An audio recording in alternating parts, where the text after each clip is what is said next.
వెళ్తామంటే 20 వస్తుంది, అక్కడికే వెళ్దాం మనం కలిసి, కావాలంటే మీరు ఇద్దరు ఒప్పుకుంటాం గారు. నాకు ఇస్తారా అవకాశం? చెప్పండి.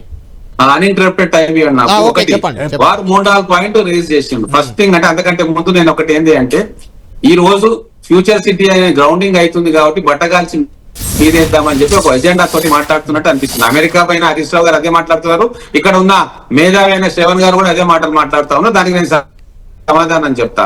ఒకటి, వారు ఇచ్చిన పాయింట్ ఏంటి అంటే, కేవలం రియల్ ఎస్టేట్ కోసమే ఫ్యూచర్ సిటీని అనేది అనౌన్స్ చేసిండ్రు కాంగ్రెస్ ప్రభుత్వం కానీ రేవంత్ రెడ్డి గారు అని అంటున్నారు.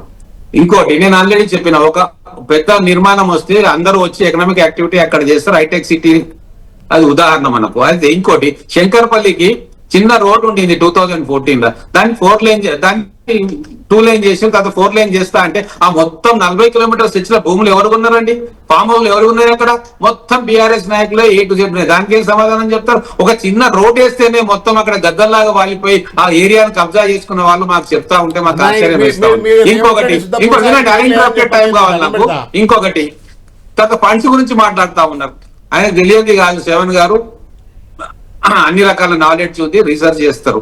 ఏ బడ్జెట్ అయినా సరే ఎక్కడైనా సరే బారోయింగ్స్ ఉంటాయి, out side the budget borrowings ఉంటాయి. ఏ బడ్జెట్ లో పెట్టి కాళేశ్వరం 1,00,000 కోట్ల రూపాయలు కాళేశ్వరం ప్రాజెక్ట్ ఖర్చు పెట్టిందంటే నాకు చెప్పండి. External financing తీసుకోలేదా?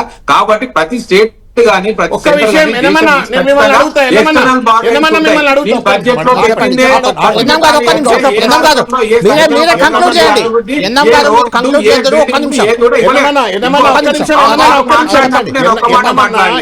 ఈరోజు ఒక నిజమైన తెలంగాణ ఉద్యమకాడిగా నేను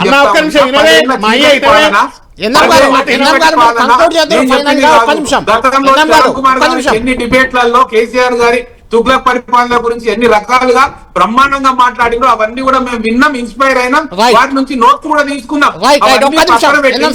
2 సంవత్సరాలు కూడా కాలేదు, మంచి చేద్దామని చెప్పి జాగ్రత్తగా ముందుకు పోతుంటే వాళ్ళు గతంలో వీరు లేనప్పుడు ఆ దోపిడీలో పాలు పంచుకున్న వాళ్ళు ఏది ఆ దోపిడీ కనబడకుండా ఇప్పుడేదో కొత్తగా ఏమో జరిగిపోతుందని చెప్పి ఆ పాత తప్పులను గోడాలను కప్పిపుచ్చుకునే ప్రయత్నం చేసి ఇక్కడ కూడా బురద జల్లే కార్యక్రమం చేస్తా ఉంటే ఇంకొక విషయం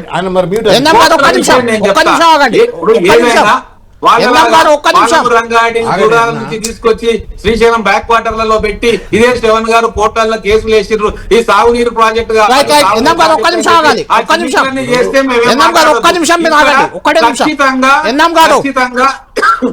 కోర్టుకు చెప్పింది ఏంటి అంటే, ఫార్మా సిటీ అనేది ఒక అంతర్భాగం అయిపోతుంది మొత్తం దాంట్లో.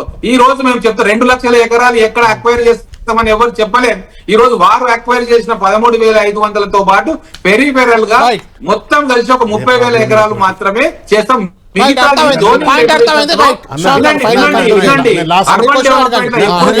ఒక ప్రాజెక్ట్ కే ఉండాలి,